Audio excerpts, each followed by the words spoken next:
Welcome to the Well-Oiled Canine Podcast, where your dog's health is our top priority. I'm Dana Brigman, a canine nutritionist and certified holistic pet health coach, specializing in aromatherapy, homeopathy, and herbs.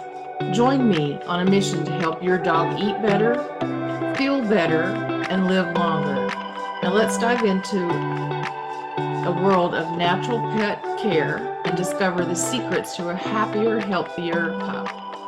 Visit me at welloiledcanine.com. So, hi everybody. My name is Dana Brigman from the Well-Oiled Canine and Canine Coach in North Myrtle Beach, South Carolina. And I have Hillary Friend with me today. She is one of the co-owners, along with her husband, of Puppy Poo Pickup.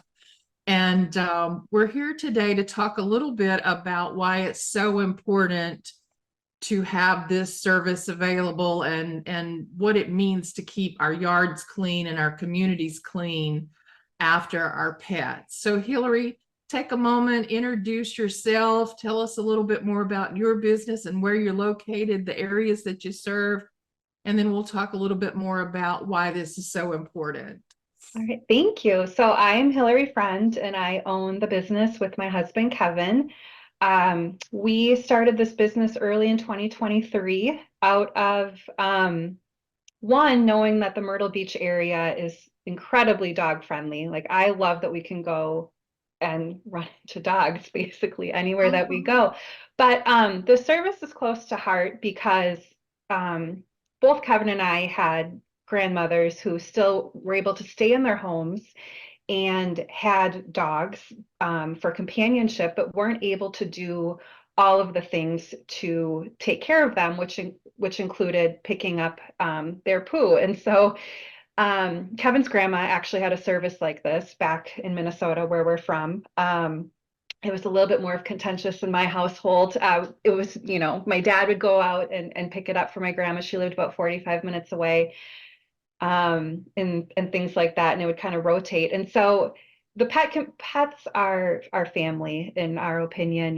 They make great companions. And so picking up their poo is the probably what the least favorite thing of dog owners when it comes to them. Vet bills might be up there too. And so if it's a chore that's just kind of annoying to do, that's where we can come in. If it's a chore where the owner's unable to do that, that's where we come in as well. And then we also install and maintain pet waste stations. So when you're out walking your dog, you can pick up their poo with the bag and throw it out, and you don't have to carry the poo with you, and it gets picked up and isn't left on the ground. Mm-hmm. I know I have recently hired Hillary's business to come take care of my dogs, and I have really valued having this service available after all these years in my life. It's a nice benefit to have, not, so one of the things, Hillary, that surprised me recently was finding out that there's like a convention of businesses like this. And I think you guys had an event here in Myrtle Beach recently. Is that right? There was one. Yep. That was sometime last year. Okay. Yeah. And so there are franchises throughout the country for this type of business. We are not a franchise. This is something Kevin and I started together, serving the Grand Strand area. We go from Little River through Murrells Inlet and out to Conway. So we're not a franchise, but franchises and individually owned pet waste removal or pooper scooper businesses can be part of that. Yeah. And so one of the things that I think I noticed on your website was talking about how often people think that if we just leave the waste out and about, that it will somehow become fertilizer for the yards or the environment. And that's just not true. Can you talk more about that? Absolutely. So the fertilizer, isn't it just fertilizer, is the question we get. And my thought is that people assimilate it to cows, because cow manure is used for fertilizer. But what's different between cows and dogs is cows do not eat meat and dogs do eat meat. And so what goes in must come out. And that meat byproduct goes into your yard and it produces, E. coli, salmonella, other bacteria that go from meat, and that can get into the water and the ground. And so it really wouldn't be too different than if you had a pound of hamburger and you put it in your yard. You wouldn't think about that being fertilizer.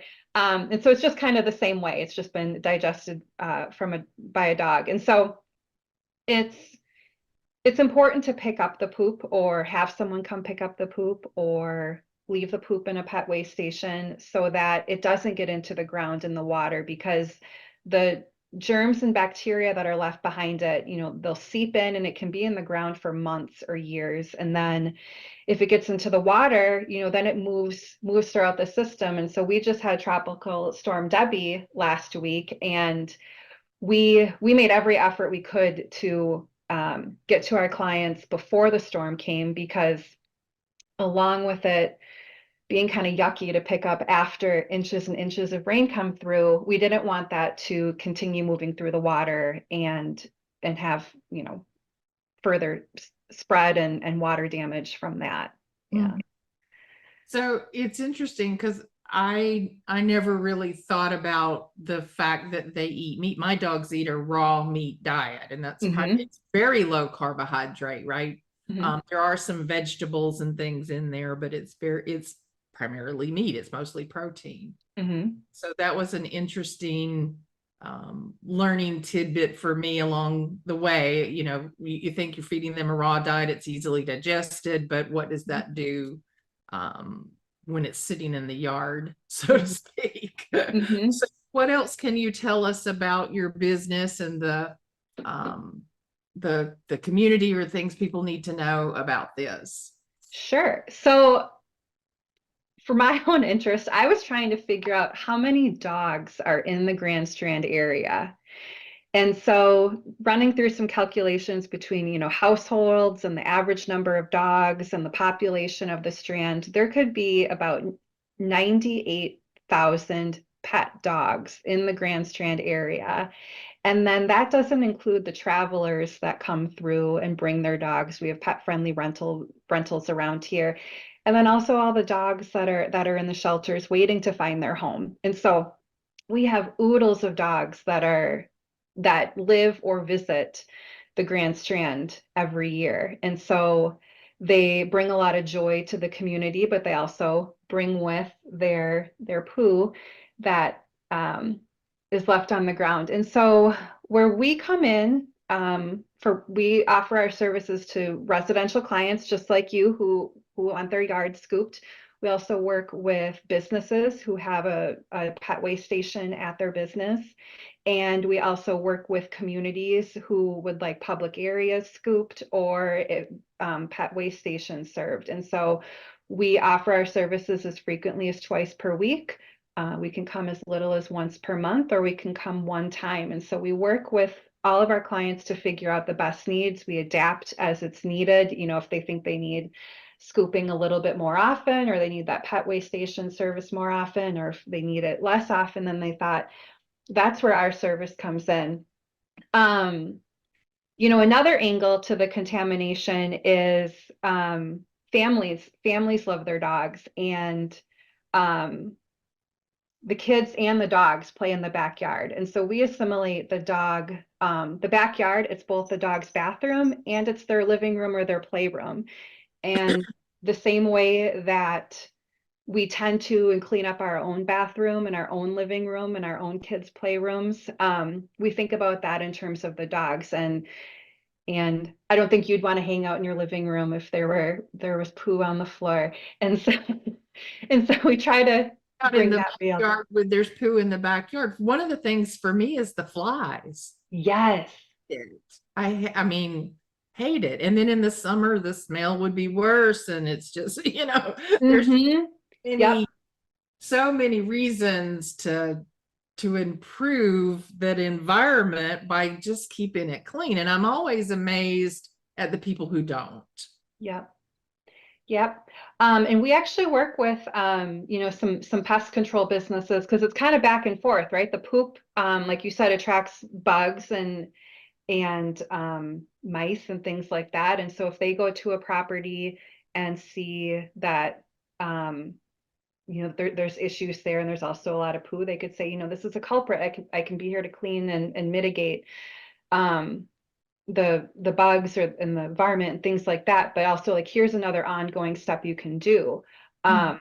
And same if we're in a yard and things have maybe haven't been picked up for a while, and we see that there's evidence of that, we can also say, like, you might need pest control for a time being, and because they've been attracted to this stuff. And that's another part with picking up the poo. It disrupts the ecosystem because um mice and bugs and things like that are going to it, and it's not a natural thing for them to have in the environment.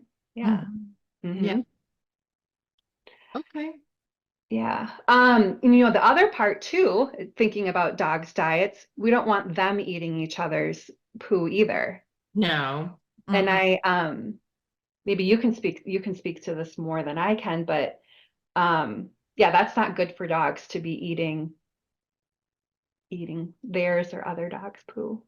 So, No, and sometimes they do, right? And a mhm, lot of times we can say it's either because they may be deficient in something and they're trying to take in more nutrient than they would be getting, so they're trying to put something back into their body. But sometimes it's just the grossness of it. mhm, It's yeah.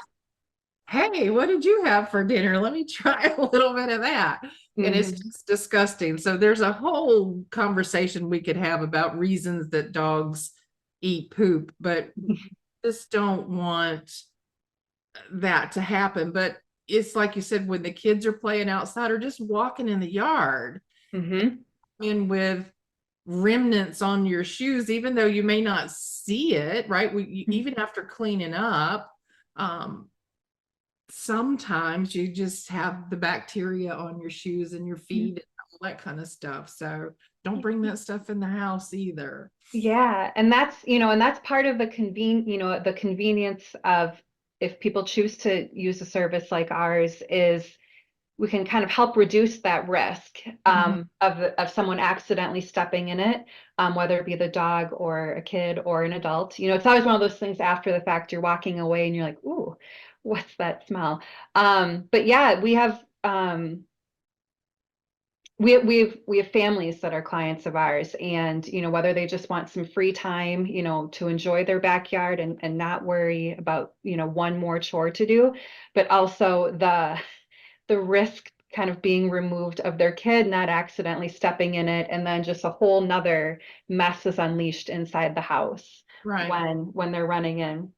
So I know for me as a canine nutritionist, one of the things that we evaluate is the quality of a dog's poop. Okay. Is it solid? Is it diarrhea? And so those are important factors to know. Mm-hmm. So if someone has hired your company and they're not monitoring their dog's poop, I'm assuming that you may make some observations and would speak to the families about, hey, you might need to know this, that it looks Yeah. a little loose or it looks a little mucusy or it's maybe got blood in it or whatever those things may be. Those are definitely things that we look out for, and would love, further education from you on more things to look out from, or provide resources to our clients so they know as well too. Um, because this is all part about creating a healthy environment and a healthy life for our pets. And so if we're working together and supporting each other with resources and our services, that that is great. But yes, we do keep an eye out for if things look a little off when we're at houses. And there's times where I'm like, there's different things going on in different piles also, which people have multiple dogs, or we service places where there's dogs visiting, and so you never quite know there either. But the rain also plays a factor in that too. Was it diarrhea, or was it rain that came through and turned that into something softer? Yeah. Yeah. Yeah. Yeah. So definitely some things I can probably share with you guys to educate your clients on, or for you guys to look out for, Hmm. because there are clues to health in the output, shall we say. And if things are going wrong, pet parents need to know that. And so, Hmm. yeah, and if they're not observing that, then you and I have to help them figure out how to know those pieces of information. So, Hmm. And there's things that can alter the way that the poo looks if they have a diet switch, or if they started a new medicine or went off of a medicine, or like you said, there could be an internal issues going on. But the other thing, um, beyond whether if things look a little off, if things look changed, you know, you know, so. yeah, absolutely. Hmm. There's a lot of information in the output. A lot of Hmm. just don't, not everybody knows how to read it, but and I Yeah. don't want anybody sending me photos of it without warning. Yeah. It's nothing like opening up your email and going, "Hey, no, thank you. Not for we later." we had a kitty before she passed away. She had some issues passing it through, and she ended up having an enema to help get that coming out. And I wrote an email to the vet, and I was like, I have a picture. Things were successful, but I'm warning you, it's Mhm. it's not a pretty picture, but I'm happy with what happened. Exactly. Yeah. Yeah. You get a lot of email in Facebook groups, and you'll see something, you're like, oh God, could you have warned us before that showed up? Yeah. And we overall, we don't post that information. We don't think that people really necessarily want to see it. I mean, if individual clients want, if there's things that we're suspicious of or things like that, we'll talk to individual clients, but we don't put that out there because I No, don't think that's what people want to see when they go online. no, don't No. want to see that at all. I don't want to see it on a good day, but sometimes you have to. But I need a little warning of what I'm getting in myself in for before I look. Yeah. Yeah. I get grossed out pretty easy, and if we keep talking about it, I'm gonna get grossed out now. Yeah. So, any see, Mhm. is there anything else you would like to add? So, we've talked about it, kind of from the dog's health perspective, from their comfort perspective. But one thing is also, our lawns. And so just kind of back to the original part where it's not fertilizer. It will, if it's left unattended to, it will impact your lawn. And so beyond our, services being something of convenience or something of necessity so that you can keep your pets in your home, even though you can't pick up poo, it's also about enjoying your outdoor space. And I think part of that is keeping your lawn healthy. And so it will impact the look of the grass. It can kill the grass. It can make the growth uneven. Depending on what they ate, new things could be growing as well. And so I just wanted to add that is a benefit of picking up poo, whether you do it yourself or have someone else do it for you. Yeah. Yeah. And so, what is your? I know you said you could do twice a week to monthly. Monthly seems pretty like a really long period of time. What's the primary recommendation, or what do you think is the best frequency? So it varies by the number of dogs. I would say the size of the dogs and also the age of the dogs. Some their habits change as they age. They might go more frequently. They might, kind of walk and poo. Um, and then the yard size impacts it as well. Most commonly, we're seeing about once per week for 1 to 2 dogs. If you get to have more dogs or if you have a smaller yard, twice per week is pretty good. I once every 2 weeks, I think, unless you have a pretty decent yard, I think it doesn't leave a lot of safety for the for the humans who enjoy the yard. I think there's just a little too much poo and you're watching where you're stepping if you're waiting that long. And so we do have a couple clients that go that route. It's completely up to them how they want to enjoy their outdoor space, but once to twice a week is the most consistent thing that we have. And then when we service, dog parks and things like that, servicing that way station, it really depends on how many houses are in the park, or how many people visit that dog park and use it. And so with that, once to twice per week is what we're seeing. Mhm. Otherwise, it gets pretty full. Awesome. Yep. Yep. And I know you guys don't have a contract per se. It's sort of, for lack of a better word, pay as you go. You can do it as long as you want. You could just do the summer if you wanted to do the summer or Mhm. things of that nature, Yep. right?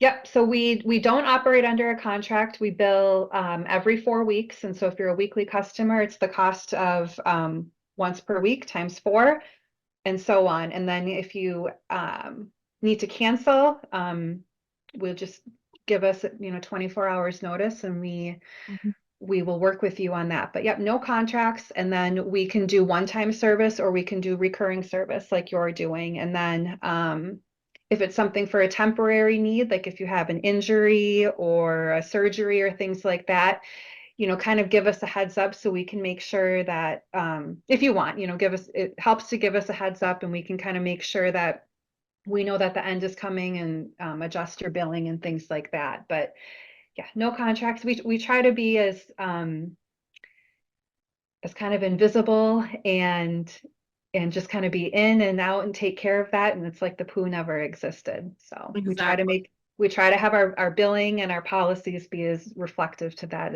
as well. So Yeah, it's an awesome service to have. And I appreciate that you pick up the mushrooms when you find them out in the yard. And that you wheel my trash can back towards the house. yeah.